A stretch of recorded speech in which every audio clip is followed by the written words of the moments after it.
The endless echo. Marcus stood at the edge of the bridge, his hands pressed against his face, fingers digging into his cheeks. The world around him swirled in a dizzying array of colors, the sky a turbulent sea of orange and yellow, the water below a hypnotic spiral of blue and white.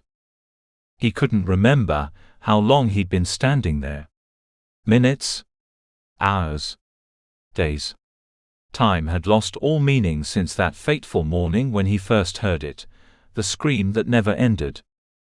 It began as a whisper, barely audible above the bustle of his morning commute. A faint, high-pitched wail that wormed its way into his consciousness. At first, Marcus thought it was just the screech of train brakes or a siren in the distance. But as the day wore on, the sound grew more insistent. By lunchtime, he could barely concentrate on his work. The scream had become a constant companion, drowning out conversations and the clatter of keyboards. His co-workers noticed nothing amiss, laughing and chatting as usual. When he asked if they heard anything strange, they gave him odd looks and changed the subject. As he left the office that evening, the scream reached a fever pitch. The world around him began to distort, colors bleeding into one another like wet paint on a canvas. The straight lines of buildings and streets warped and undulated. And still, the scream persisted. Marcus stumbled home, hands clamped over his ears in a futile attempt to block out the noise.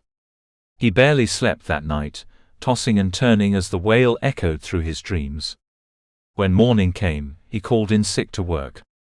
He couldn't bear facing another day pretending everything was normal, when his world crumbled around him.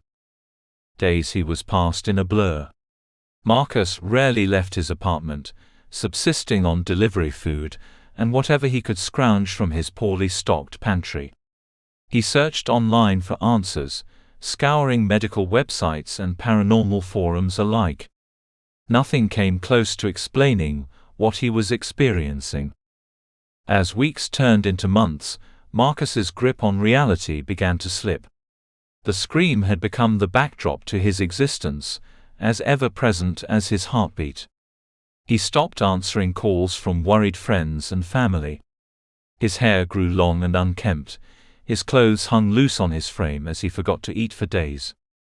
And then, one crisp autumn morning, he awoke with a sudden clarity. He knew what he had to do. With purposeful steps, he left his apartment for the first time in weeks and went to the bridge that spanned the river, cutting through the city's heart. As he stood there, the scream seemed to emanate from the air around him. The sky pulsed with each wail, sending ripples through the clouds. The water below churned and frothed, as if trying to match the turbulence of the heavens. Marcus lowered his hands from his face, his eyes wild and bloodshot. He opened his mouth, not to speak, but to join in the cacophony. His scream ripped from his throat, raw and primal. For the first time in months, he felt a sense of release. As his voice mingled with the unending wail, the world around him changed. The swirling colors grew more vibrant, more alive. The bridge beneath his feet started to dissolve, replaced by rough wooden planks.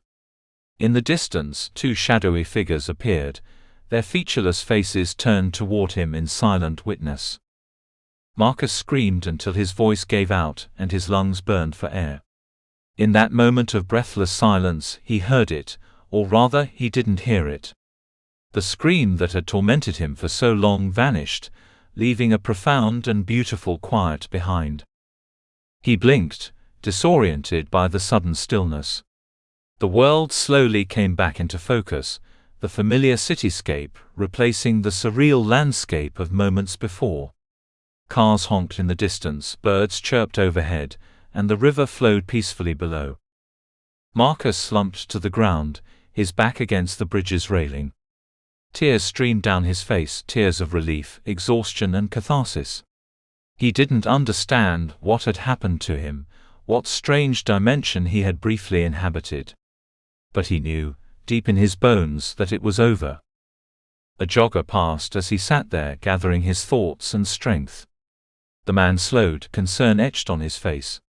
"Hey, are you all right?" he asked, crouching beside Marcus. Marcus looked up, seeing another person for the first time in months. He managed a weak smile. I think I will be," he said, his voice hoarse from screaming. The jogger helped him, and insisted on calling someone for him.